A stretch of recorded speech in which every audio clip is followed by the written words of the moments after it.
Hey Leute, in diesem Video wollte ich euch ein kleines Update zu meinem Kanal geben, wieso ich seit längerer Zeit keine Videos mehr hochgeladen habe, wo die letzten 3 Diäten bleiben und wie es mir überhaupt so geht. Erst einmal zu den letzten 3 Diäten meiner Challenge, und zwar habe ich die 8. und die 9. Diät noch durchgezogen gehabt. Das Ganze allerdings etwas halbherzig, was so viel bedeutet, dass ich 1-2 Tage einen Durchhänger hatte und gar nicht aufs Essen geachtet habe, weil ich einfach in dem Moment Prüfungen hatte, die ich schreiben musste und außerdem viel arbeiten musste gleichzeitig, und das wurde mir ein bisschen zu viel und mir hat einfach die Energie gefehlt, und durch das ganze wenige Essen hatte ich nun mal wenig Energie, deshalb ja, hatte ich 1-2 Tage einen Hänger gehabt, also bedenkt es, wenn ihr dann dieses Video weiterschaut. Und zu diesem Zeitpunkt hatte ich nur wenig Zeit, Lust und Energie gehabt, das Ganze zu filmen, weil ich einfach selber nicht mehr überzeugt war von meiner 10 Diäten in 100 Tagen Challenge-Idee. Das Ganze wurde auch mir selber zu langweilig, immer wieder eine neue Diät anfangen, und es wurde auch irgendwann alles gleich und ja, mir blieben einfach die Ideen für die Videos aus, und dann kam halt dieser Stressfaktor durch die Prüfung, durch die Arbeit. Trotzdem habe ich ja ein bisschen was aufgenommen, und bis auf die 1-2 Tage habe ich auch die Diäten durchgezogen und habe auch abgenommen nach den 10 Tagen jeweils. Deshalb folgen die 2 Videos zu der 8. und der 9. Diät im Anschluss an dieses Intro im Kurzformat. Ja, die 10. Diät hat leider gar nicht mehr stattgefunden gehabt, weil ich im Anschluss an meine 9. Diät Semesterferien hatte und auch wenig arbeiten musste und so beschlossen habe, mit einem Kumpel in Urlaub zu fahren, spontan.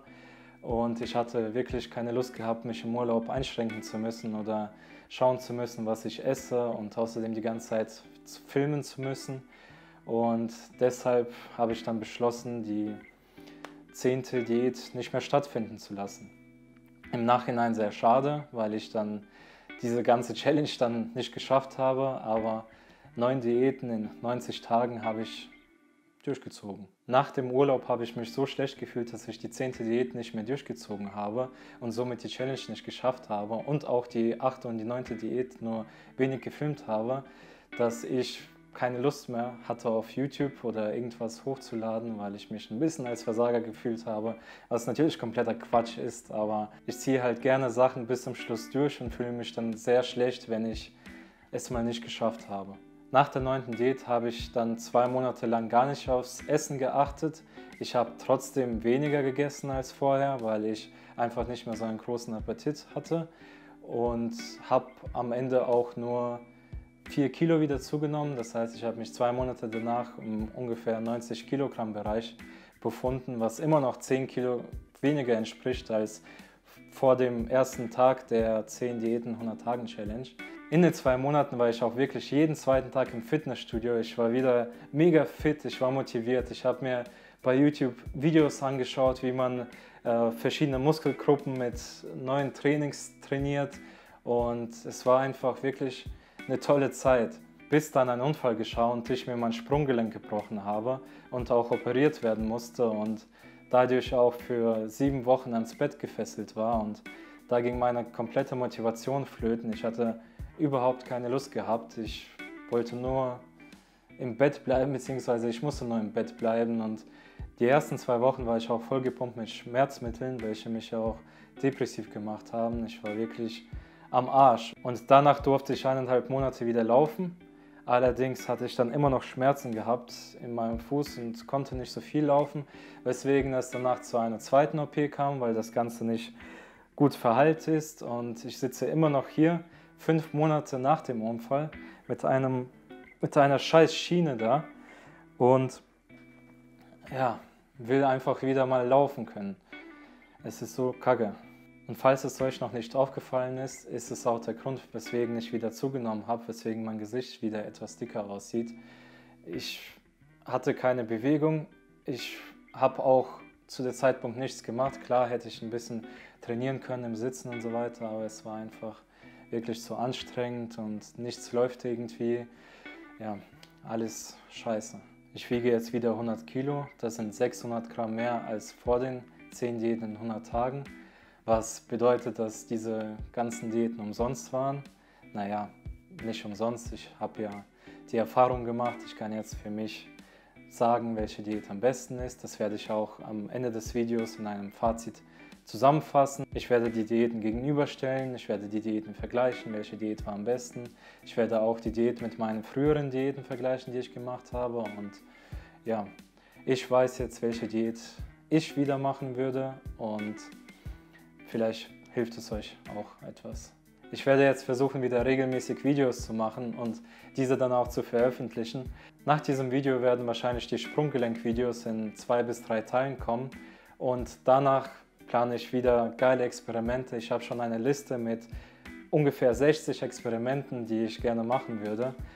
Und ich hoffe, es klappt alles. Ich hoffe, ich werde wieder mehr Zeit haben. Und ja, wenn ihr wissen wollt, wie sich mein Kanal dann in Zukunft weiterentwickelt, wie ich mich weiterentwickle, welche Experimente da noch folgen werden, dann abonniert mich gerne, gebt diesem Video ein Like, diese ganzen Standardsachen. Ich fühle mich echt scheiße dabei. Egal. Und nun viel Spaß bei diesem Video. Ich bin Kasüla, das ist mein Cappuccino. Legen wir los.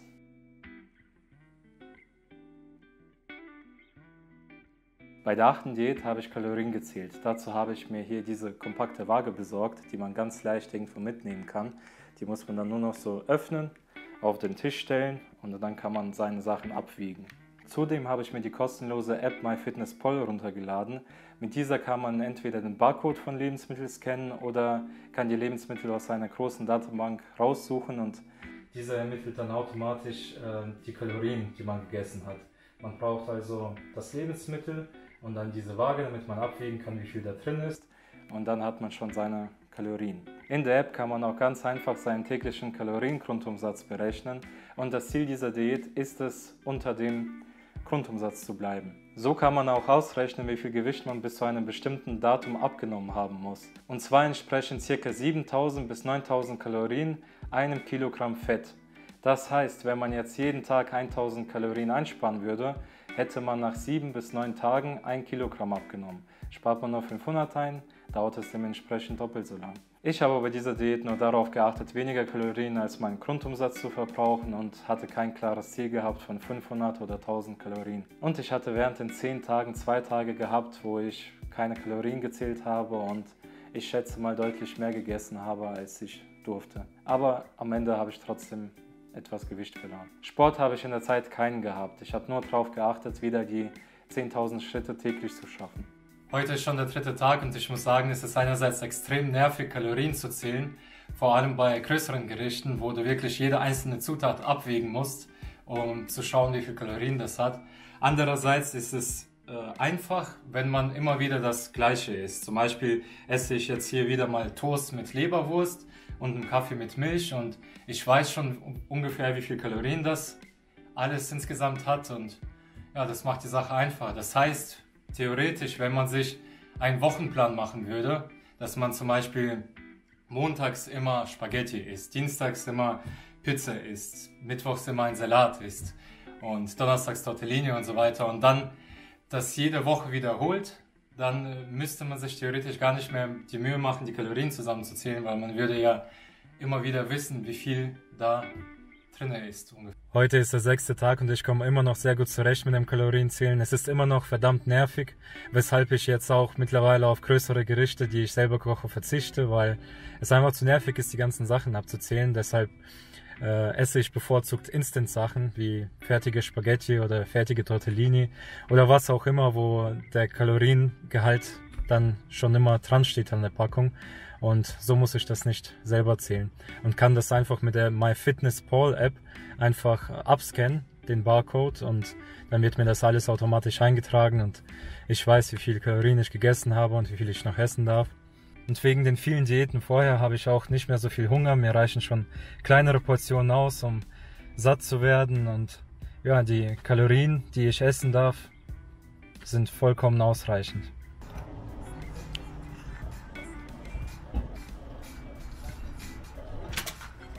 So sieht mein Körper nach 6 Diäten und 10 Tagen ketogener Ernährung und 10 Tage Kalorienzählen aus. Und so schaut mein Gesicht aus. Ist auf jeden Fall viel, viel dünner geworden. Kommen wir nun zu den Vor- und Nachteilen der Diät. Der erste Vorteil der Diät ist, dass man sich einmal bewusst macht, wie viel Kalorien man überhaupt zu sich nimmt täglich. Man hat meistens keinen Anhaltspunkt dafür und man wundert sich oft, wieso man zunimmt oder man wundert sich, wieso man nicht zunimmt. Aber am Ende liegt das alles an den Kalorien, an den täglichen Kalorien, die man zu sich nimmt. Und das ist auch der nächste Vorteil. Man kann sich bei dieser Diät ausrechnen, wie viel man essen müsste, um zuzunehmen oder um abzunehmen. Und man kann das ziemlich gut mathematisch lösen. Viele Menschen haben ja nicht nur Schwierigkeiten zuzunehmen, sondern auch abzunehmen. Und sie sind dann meistens der Meinung, dass sie viel essen, aber nehmen trotzdem nicht zu. Und wenn sie sich mal klar machen, wie viel Kalorien sie zu sich nehmen, dann sehen sie deutlich, dass sie nicht zu viel essen, beziehungsweise dass sie dann vielleicht viel essen, aber gleichzeitig auch viel Sport machen und dann die ganzen Kalorien wieder verbrauchen. Also das passiert sehr, sehr oft. Ich hatte mal ein Buch gelesen von einer Psychologin, die hatte da eine gehabt, die magersüchtig war. Und ihr ist es erst bewusst geworden, als sie dann beim Arzt war und der Arzt es ihr gesagt hat, dass sie magersüchtig ist, dass sie mehr essen sollte und so weiter. Und die hat dann in den sozialen Medien dann später am Tag geschrieben, dass sie das halt vom Arzt gesagt bekommen hat. Und dann hat sie den ganzen Tag so viel gegessen, in ihren eigenen Worten, und hat dann gemeint, sie hat Erdnüsse, irgendwie einen kleinen Schokoriegel gegessen und so viel.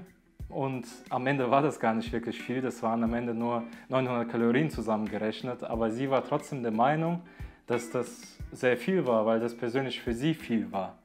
Und ja, meistens vertun wir uns da immer und das ist, wie gesagt, ein großer Vorteil dieser Diät, dass man das wirklich in Zahlen dann mal sieht. Wieso nehme ich zu, wieso nehme ich ab, wieso nehme ich nicht zu oder nehme ich nicht ab.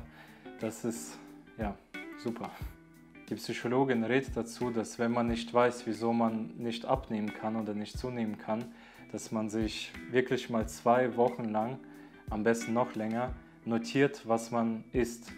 Einfach wirklich nicht drauf achten, also nicht reduzieren und auch nicht erhöhen das Essen, sondern einfach mal aufschreiben erstmal, wie viel Kalorien nehme ich mir überhaupt zu. Und nach der Woche oder nach den 2 Wochen kann man dann wirklich schauen, dass man das halt in den Griff bekommt und dass sich das bessert.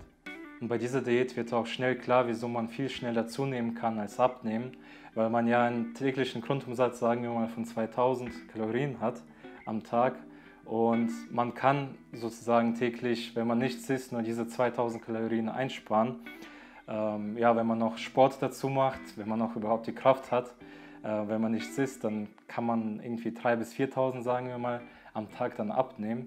Aber auf der anderen Seite kann man mit einem großen McDonald's-Menü zum Frühstück, zum Mittag ein Burger King-Menü und zum Abendessen ein KFC-Menü kann man 5, 6, 7, kann man bis zu 10.000, nicht mal. Man kann mehr als 10.000 essen und ja, man kann dann innerhalb eines Tages wirklich seine ganze letzte Woche oder die letzten 2 Wochen kaputt machen. Der nächste Vorteil ist, dass man wirklich alles essen darf. Man muss es halt nur aufschreiben, notieren und ja, man kann theoretisch auch nur einmal am Tag essen und dann zu McDonald's gehen, aber man muss halt wissen, dass man dann den ganzen Tag nichts essen darf. Der nächste Vorteil ist auch, dass man weniger snackt am Tag, weil du dir klar machen musst, dass so ein Snickers irgendwie 150 Kalorien oder 200 Kalorien hat und du weißt, oh fuck, ich muss dafür eine halbe Stunde joggen irgendwie und ja, da hat man keine Lust darauf. Die Nachteile liegen natürlich klar auch auf der Hand. Man muss alles, was man isst oder trinkt, abwiegen und ausrechnen, notieren und das nimmt Zeit in Anspruch. Und man muss wirklich darauf achten, dass man alles notiert. Also wenn man jetzt irgendwie 1 oder 2 Gummibärchen nimmt, müsste man das notieren, weil die haben Kalorien. Wenn man irgendwie zu seinem Kaffee Milch nimmt, muss man die Milch natürlich auch notieren. Und ja, erfordert halt Arbeit, ne? Deshalb der nächste Nachteil, der auch mir passiert ist, dass man einfach Fertigprodukte kauft, bei denen schon draufsteht, wie viel Kalorien diese in der Packung haben. Zum Beispiel weiß ich, dass eine Packung Spaghetti Bolognese, so eine Fertig-Spaghetti Bolognese, 1147 Kalorien hat bei uns. Und ja, die kann ich mir dann machen und dann weiß ich, die hat so und so viel Kalorien. Fazit zu der Diät: Ich konnte mit der Diät 600 Gramm an Gewicht verlieren in den 10 Tagen, obwohl ich 2 Tage nicht darauf geachtet habe und nicht mitgezählt habe. Und ich glaube, wenn man die Diät wirklich ernst durchziehen will, dann wäre das praktisch, sich einen Wochenplan zu machen, bei dem man jeden Tag das Gleiche ist, beziehungsweise jeden Wochentag das Gleiche ist. Das heißt, man hat Montag einen Spaghetti-Tag, Dienstag hat man einen Steak-Tag, Mittwoch hat man irgendwie einen veganen Tag, Donnerstag hat man dann den und den Tag, und somit müsste man sich das wirklich nur einmal ausrechnen, wie viel Kalorien das Gesamtgericht hat, und müsste das dann nicht wiederholen. Und das wäre dann ziemlich praktisch und ziemlich einfach. Man könnte sich dann wirklich ausrechnen: Okay, ich will jetzt 4 Kilo abnehmen innerhalb diesen Monats oder innerhalb der nächsten 6 Wochen, und dann kann man das Ganze sich ausrechnen.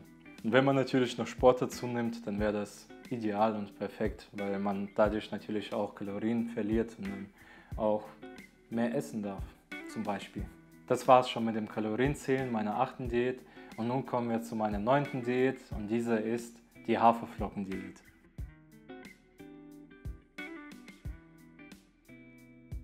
Dabei habe ich die ersten 2 Tage morgens, mittags und abends jeweils 50 Gramm Haferflocken Trockengewicht gegessen, mit Obst, also Apfel, Banane oder Trauben, war alles dabei. Und ab dem 3. Tag habe ich dann morgens und mittags nur die Haferflocken gegessen, und abends habe ich dann Reis mit Fisch oder magerem Fleisch gegessen. Aber auch hierbei muss ich sagen, dass ich bin mir nicht ganz sicher, ich glaube, es waren 2 Tage, bei denen ich auch mir einen Döner gekauft habe, also so ein Dönermenü. Deshalb auch hier nicht komplett durchgezogen leider, aber ja. Am Anfang habe ich die Haferflocken mit kochendem Wasser übergossen und habe dann gewartet, bis sie abkühlen, bis ich sie gegessen habe, was natürlich kompletter Quatsch ist. Ich glaube, ab dem 4. Tag habe ich kaltes Wasser reingemacht und habe das dann in die Mikrowelle gestellt, 1,5 Minuten, und dann war das perfekt. Ich konnte das direkt essen, die war nicht zu kalt und nicht zu heiß, und ja, immer mit Wasser, niemals mit Milch. Sport habe ich bei dieser Diät auch keinen gemacht, sondern wieder nur darauf geachtet, auf die 10.000 Schritte zu kommen, und das war es auch schon. Das hier sind jetzt 50 Gramm Haferflocken mit Wasser und einem großen Apfel, die ich an meinem ersten Tag zum Frühstück essen werde. Heute ist der 3. Tag und die Diät fällt mir bis jetzt sehr schwer, vor allem abends habe ich sehr starken Hunger. Ich esse ungefähr um 18 Uhr meine letzten Haferflocken und bin dann noch bis 0 Uhr wach, und in diesem Zeitraum habe ich dann doch sehr starken Hunger, und außerdem ist es einseitig geworden. Ich muss mir auch mal andere Haferflocken holen. Ich habe nachgelesen, dass hierfür Vollkornflocken am besten geeignet wären und nicht die normalen Haferflocken, die ich habe. Außerdem habe ich nachgelesen, dass man bei dieser Diät nur morgens und mittags Haferflocken isst, insgesamt 250 Gramm Trockengewicht. Und am Abend darf man dann auch Reis mit ein bisschen magerem Fleisch essen oder Fisch. Aus diesem Grund werde ich die nächsten Tage dann die letzte Haferflockenmahlzeit mit Reis und etwas Fisch oder magerem Fleisch ersetzen. Und ich hoffe, dadurch habe ich dann abends nicht mehr so starken Hunger und habe dann auch ein bisschen Abwechslung in meinem Essen. Das ist wirklich ein super Frühstück. Heute ist der 8. Tag, und seitdem ich abends angefangen habe, ein bisschen Reis mit Gemüse und Fleisch oder Fisch zu essen, geht es mir auch wunderbar. Die Haferflocken gehen mir schon seit dem 4. Tag auf die Nerven. Besonders mittags ist es schwierig, weil die Portion dann doch zu klein ist und es zu wenig Abwechslung ist. Morgens ist es eigentlich noch ziemlich okay, weil ich da sowieso nie so viel Hunger habe, und dann ist es sogar ganz gut, dass ich etwas in meinem Magen habe, um den Tag zu starten. Aber mittags würde ich dann schon gerne was anderes essen. Aber ansonsten ist es eigentlich ziemlich easy, diese Diät. Bis jetzt ist auch nichts Außergewöhnliches passiert während der Diät. Kommen wir nun auch hier zu den Vor- und Nachteilen der Diät. Der erste Vorteil ist, dass es super lecker schmeckt. Ich hatte früher nie Haferflocken morgens gegessen. Ich bin sowieso ein Mensch, der ungern morgens frühstückt. Das hat sich jetzt wieder so angepegelt, dass ich kaum was frühstücke, aber nach der Haferflockendiät, was auch meine letzte Diät war, habe ich die nächsten 2 Wochen, die nächsten 2 Monate meine ich, bis zu dem Bruch, wirklich jeden Morgen Haferflocken gegessen, weil das einfach super geil schmeckt. Das gibt dir die Energie morgens zum Aufstehen, und das ist super. Sie sind super einfach zu machen und sind zudem auch noch günstig. Und es gibt da verschiedene Variationen davon, dass man auch mal durchmischen kann und nicht jeden Tag das Gleiche isst. Da die Haferflocken viele Kohlenhydrate haben, hat man auch wirklich viel Energie, vor allem morgens nach dem Aufstehen. Die Nachteile, wenn man nur Haferflocken isst, also morgens, mittags und abends, so wie ich die ersten 2 Tage, dann hat man wirklich wenig Energie. Nach dem Essen hat man die nächsten 1-2 Stunden wirklich Power, aber danach wirklich Energielosigkeit und Heißhunger. Und ja, ab dem 3. Tag, bei dem ich die Haferflocken durch Reis mit magerem Fleisch ersetzt habe, wurde es etwas besser, wobei das nicht wirklich mit dem Heißhunger besser wurde und ich dadurch 2 Tage hatte, bei denen ich mir ein Dönermenü bestellt habe. Döner mit Pommes. Trotzdem konnte ich bei der Diät gut abnehmen und habe mich auch während der Diät ziemlich gut gefühlt. Und es war natürlich auch super, weil es dann für mich die letzte Diät war und dass das Ganze dann vorbei war. Auch wenn ich unzufrieden war, weil ich halt 2 Tage hatte, bei denen ich das nicht durchgezogen habe. Aber das war es auch schon zu der 9. Diät.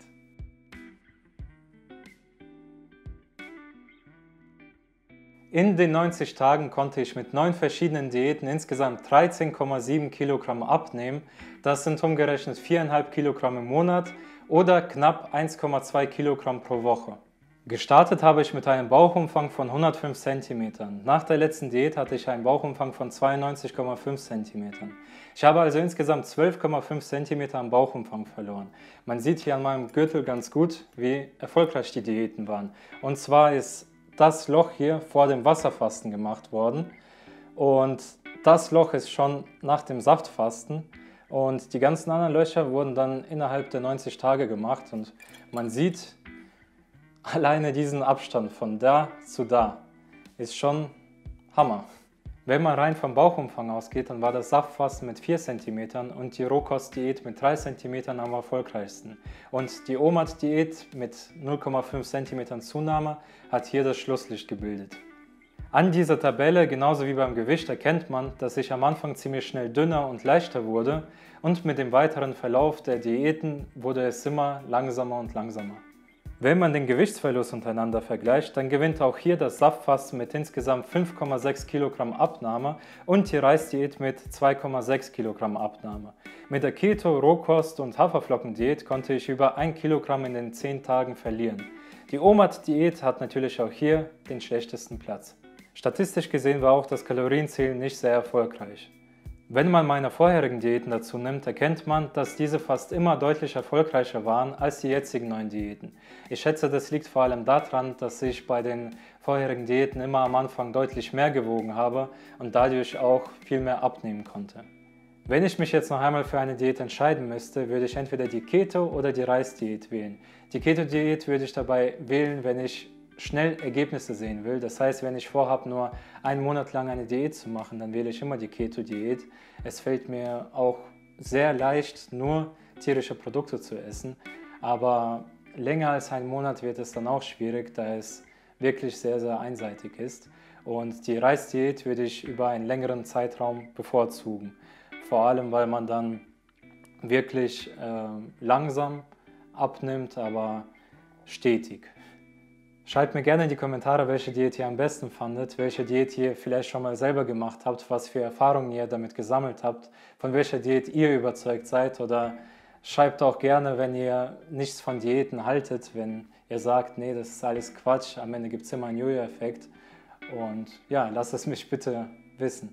Insgesamt bin ich mit dem Ergebnis nach den 90 Tagen zufrieden, aber ich bin mir auch sicher, dass wenn ich nur eine Diät in den 90 Tagen verfolgt hätte, zum Beispiel die Keto- oder die Reisdiät, dass ich dann am Ende erfolgreicher wäre als mit diesen 9 Diäten. Das Experiment war sehr anstrengend, das war bis jetzt das anstrengendste Experiment, welches ich je gemacht habe. Nicht nur wegen den Diäten, sondern auch wegen dem Aufnehmen, Wiegen, Messen, Rechnen, Videos schneiden, Videos bearbeiten, Videos dann später auf YouTube verschlagworten, Videos hochladen. Das war alles sehr, sehr viel. Deshalb bin ich über eure Unterstützung in Form von einem Abo, Like und einem Kommentar sehr dankbar. Und das Allerbeste wäre, wenn ihr das Video teilen könntet. Dankeschön. Ich hoffe sehr, wir sehen uns im nächsten Video wieder, wenn es wieder heißt, ich bin Kasüla, das war mein Cappuccino. Haut rein!